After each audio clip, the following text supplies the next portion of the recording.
अमेठी भारत के उत्तर प्रदेश राज्य का एक प्रमुख जिला। अमेठी उत्तर प्रदेश की राजधानी लखनऊ से करीब 140 किलोमीटर की दूरी पर स्थित है। अमेठी जिले में सई नदी बहती है। अमेठी जिले में पहुंचने के लिए आपको रोड, ट्रेन, प्लेन किसी तरह से भी जाया जा सकता है। आइए एक नजर इस पे भी डालते हैं। अमेठी के मुख्यालय की बात की जाए तो गौरीगंज है। 4 तहसीलें हैं। क्षेत्रफल की बात की जाए तो 2329.11 किलोमीटर स्क्वायर है। 2011 के हिसाब से कुल जनसंख्या 20,50,133 है। मुख्य भाषा हिंदी और अवधी बोली जाती है। साक्षरता की बात की जाए तो 59.14 है और यहाँ की गाड़ियों का रजिस्ट्रेशन होता है यूपी 36 पर। और तो और यहाँ 1000 पुरुषों पे 908 महिलाएं हैं और यहाँ पर फुर्सतगंज हवाई अड्डा भी स्थित है। दोस्तों, आज हम अमेठी का वो इतिहास में दबा हुआ पन्ना खोलने जा रहे हैं जो शायद ही आपको पता हो, लेकिन हम एक एक परत बड़े ही इत्मीनान से खोलते जाएंगे। आप कहीं भी हो तो अपनी नज़र सिर्फ वीडियो में रखिएगा। तो फिर प्रारंभ करते हैं इतिहास के उस पन्ने को जिस पे नज़र तो सबकी है लेकिन पहुंच कोई नहीं पाया। जी हाँ, अमेठी का इतिहास 1000 वर्ष पुराना है। राजा सोढ़देव सिंह ने तुर्कों के आक्रमण के दौरान 966 ईस्वी में इस रियासत की स्थापना की। तब से अब तक अमेठी रियासत में कई झंझावत को झेला, लेकिन उनका मान सम्मान और गरिमा बनी रही। इतना ही नहीं दोस्तों, रियासत के हर नरेश ने इसका ख्याल रखा। राजा सोढ़देव ने 966 से 1007 तक इस रियासत पर शासन किया। तुर्कों के बाद मुगल शासकों ने भी इस पर हमले किए। अंग्रेजों ने अमेठी रियासत के विलय का प्रयास किया जिसमें वे असफल रहे। 1842 में राजा विशेश्वर बख्श की मौत हो गई। उनकी मौत के बाद रानी पति के मृत शरीर को गोद में लेकर सती हो गई। मान्यता के अनुसार आज भी इस क्षेत्र की महिलाएं प्रत्येक गुरुवार को सती महारानी पर दुर्दुरिया का आयोजन कर सुहागिन रहने का आशीर्वाद मांगती हैं। दुर्दुरिया एक प्रकार की स्थानीय पूजा होती है जिसमें महिलाएं इकट्ठा होकर पूजा करती हैं और विशेष प्रसाद भी बांटा जाता है जो खासकर इसके लिए ही होता है।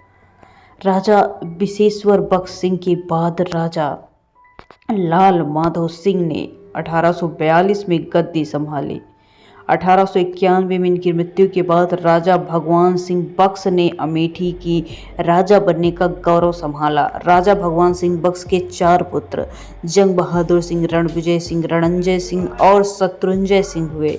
रणविजय सिंह की मृत्यु कम उम्र में हो गई। जंग बहादुर और शत्रुंजय सिंह की औलाद नहीं थी। राजा रणंजय सिंह भी संतानहीन थे। 1962 में राजा रणंजय सिंह ने ब्लॉक के भेटुआ के अमिया माफी निवासी गया बख्श सिंह के पुत्र संजय सिंह को अपना दत्तक पुत्र बनाया और उस समय संजय सिंह कक्षा 5 की पढ़ाई कर रहे थे। राजनीतिक इतिहास की बात की जाए तो अमेठी क्षेत्र इस शक्ति संपन्न राष्ट्रीय राजनीतिक गांधी परिवार की आमद सक्रिय रूप में 1975 में हुई। तत्कालीन प्रधानमंत्री इंदिरा गांधी के छोटे पुत्र संजय गांधी ने अमेठी के अति पिछड़े गांव खिरौना में देश भर के चुनिंदा युवा कांग्रेसियों के साथ श्रमदान के माध्यम से सक्रिय राजनीति में आने का बिगुल बजाया। हालांकि ये बात अलग है कि आज भी उस खिरौना गांव की स्थिति जैसी की तैसी बनी हुई है। और दोस्तों, संजय गांधी ने अमेठी में सक्रिय होने के लिए देश में आपातकाल घोषित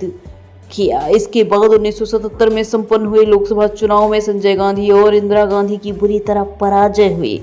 इसके साथ ही उत्तर भारत में कांग्रेस बुरी तरह से पराजित हुई। यूपी एवं बिहार में खाता तक नहीं खुला। 1977 में ही निवासी रविंद्र प्रताप सिंह ने संजय गांधी को हराकर संसद में प्रवेश किया। 1980 में संपन्न मध्यावधि चुनाव में इंदिरा गांधी की अध्यक्षता में कांग्रेस की वापसी हुई।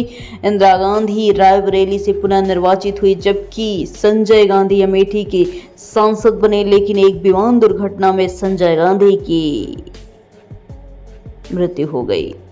गांधी परिवार के कुछ समय बाद इस सदमे में उबरते हुए अमेठी की रियासत परिवार से ताल्लुक रखने वाले राजकुमार सिंह सहित विभिन्न नेताओं के प्रयास एवं अनुरोध के फलस्वरूप राजीव गांधी को सक्रिय राजनीति में उतारा और 1981 में अमेठी से सांसद बने तथा अपने जीवन के अंतिम समय 20 मई 1991 तक संसद में अमेठी की रहनुमाई करते रहे। इसी दौरान संजय गांधी की पत्नी मेनका गांधी पारिवारिक विवाद के कारण इंदिरा गांधी से अलग हो गई और 1984 में इंदिरा गांधी की हत्या के बाद उपजी जटिल परिस्थितियों में राजीव गांधी को प्रधानमंत्री का पद स्वीकार करना पड़ा। 31 अक्टूबर 1984 को इंदिरा गांधी की हत्या के कुछ ही महीनों के बाद संपन्न हुए लोकसभा चुनाव में सहानुभूति लहर का बेहद प्रभाव रहा तथा कांग्रेस को पूर्ण बहुमत प्राप्त हुआ और राजीव गांधी देश के पुनः प्रधानमंत्री बने। विशेष रूप से युवाओं में राजीव मिस्टर क्लीन के रूप में मशहूर हुए।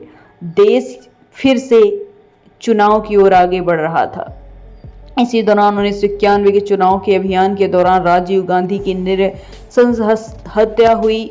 गांधी परिवार के लिए अब तक ये सबसे बड़ा झटका था, क्योंकि अकेली सोनिया के साथ उनके छोटे बच्चे राहुल और प्रियंका थे। कांग्रेस को इसका सियासी फायदा मिला और सत्ता की वापसी हुई। वहीं राजीव गांधी की अमेठी की विरासत को उनके परिवार के बेहद करीबी कैप्टन सतीश शर्मा ने संभाला। गांधी परिवार से करीबी सतीश शर्मा को फायदा भी मिला और वो 2 बार लगातार सांसद बने, बल्कि केंद्र में पेट्रोलियम मंत्री का भी कार्यभार संभाला। उन्हीं के कार्यकाल में अमेठी में राजीव गांधी पेट्रोलियम इंस्टीट्यूट की आधारशिला रखी गई। वर्ष 2008 में यहाँ कक्षाएं भी संचालित हुई। 1998 के लोकसभा चुनाव में अमेठी रियासत के राजकुमार डॉक्टर संजय सिंह ने भाजपा का दामन थामकर कैप्टन सतीश शर्मा के विजय रथ को रोक लिया। संयोगवश शीघ्र ही संसदीय चुनाव घोषित हुए और इस बार सोनिया गांधी ने अपने पति की पूर्व संसदीय सीट से चुनाव लड़ा और जीत दर्ज की। इस बीच रायबरेली की विशिष्ट सीट भी उनके अपनों ने ही कब्जे में रखी। गांधी परिवार ने इस बार रियासत में खुलकर अपना कदम रखा। सोनिया गांधी ने जहां अपनी सास इंदिरा गांधी की संसदीय सीट से रही रायबरेली को भी अपनाया, वहीं अपने बेटे राहुल गांधी ने पिता की रियासत पर गढ़ रहे अमेठी का नेतृत्व किया। राहुल गांधी 2004 में आम चुनाव में पहली बार अमेठी से सांसद बने। 2014 के चुनाव में अमेठी की जनता ने राहुल गांधी को चुना, जिनके प्रतिद्वंदी स्मृति ईरानी और कुमार विश्वास थे। स्मृति ईरानी 2019 के आम चुनाव में पहली बार अमेठी की सांसद बनी। 2019 में राहुल गांधी को हराकर ये जीत हासिल की। आने वाले चुनाव का परिणाम आने के बाद ही पता चलेगा, फिर तब तक आपको अपडेट कर दिया जाएगा। तो ये रहा दोस्तों अमेठी का इतिहास।